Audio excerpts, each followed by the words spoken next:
네, 오늘 저희가 살펴볼 소식은요. 한국의 새로운 주택담보대출 규제입니다.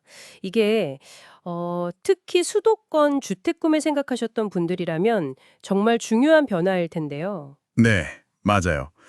정부가 이제 가계부채 관리하겠다고 내놓은 대책인데 이게 또 이재명 정부 들어서는 첫 가계대출 관련 대책이라서 좀 더 주목을 받는 것 같습니다. 그쵸.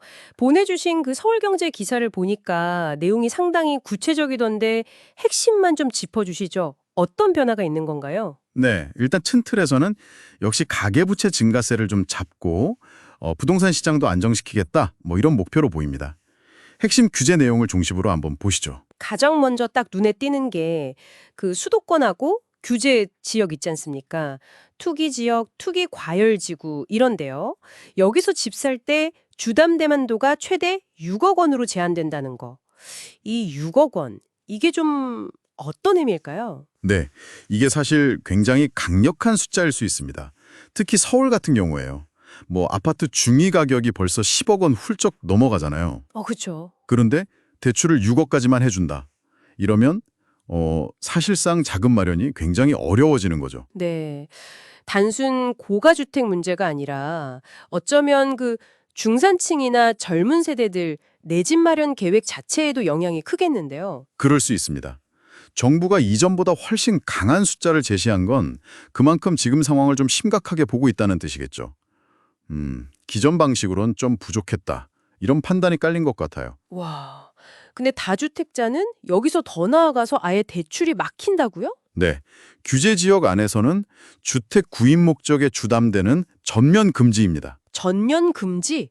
그럼 1주택자는요? 1주택자도 그냥은 안 되고요. 기존에 갖고 있던 집을 처분한다, 이 조건을 걸어야만 신규 대출이 가능해집니다. 아, 처분 조건. 이야, 이건 뭐 거의 투기 수요는 원천 차단하고 시장을 진짜 실수요자 중심으로 바꾸겠다는 의지가 정말 강하게 보이네요. 네, 의도는 명확하죠. 여러 채 가지면서 시세 차익 노리는 거 맞고 1주택자도 소위 갈아타기 아니면 추가 대출은 어렵게 만들겠다 이런 건데요. 네네. 근데 이게 꼭 의도대로만 될지는 좀 지켜봐야 합니다.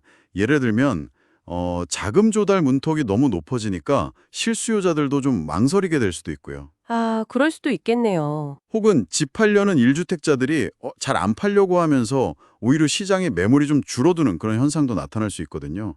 규제라는 게 늘 좀 양면성이 있죠. 하긴 그렇네요. 근데 개별 대출 규제도 이렇게 센데 은행 전체의 월별 대출 총량까지 줄인다면서요? 기존 계획보다 50%나 깎는다고요? 네, 그 부분도 상당히 중요합니다.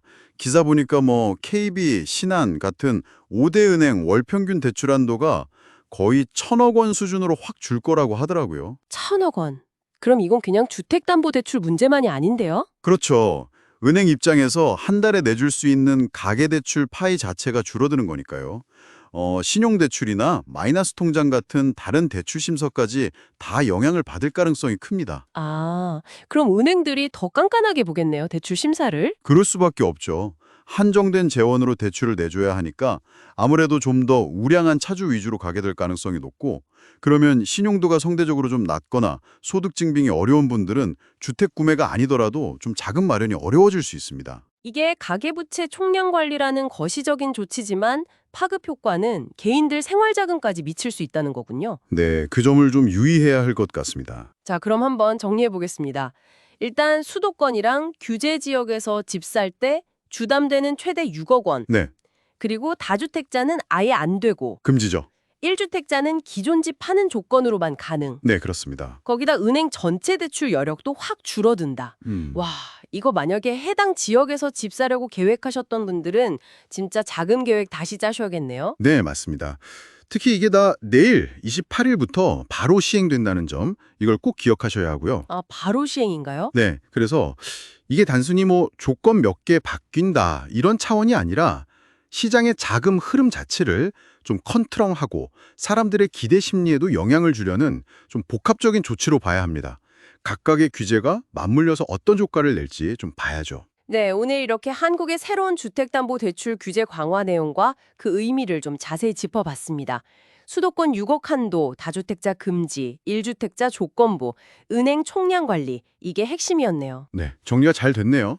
근데 여기서 마지막으로 청취자분들께 한번 생각해 볼 질문을 던져보고 싶어요. 오, 어떤 걸까요? 이렇게 특정 지역, 특정 대출을 강하게 누르면 이 억눌린 자금이라 수요가 그럼 과연 어디로 갈까요? 아, 다른 곳으로 흘러간다. 그렇죠.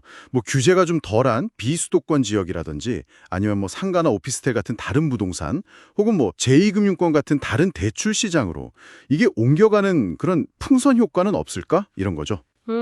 풍선 효과. 충분히 가능성 있는 시나리오인데요. 네, 그래서 정부 의도대로 시장이 안정될지 아니면 또 예상치 못한 다른 문제를 만들어낼지 앞으로 이 규제가 가져올 실제 파급 효과를 계속 지켜보시면서 각자 한번 전망해 보시는 것도 재미있는 포인트가 될 것 같습니다. 기자님, 오늘도 함께 해주셔서 감사합니다. 네, 감사합니다. 다음 에피소드에서 뵙겠습니다.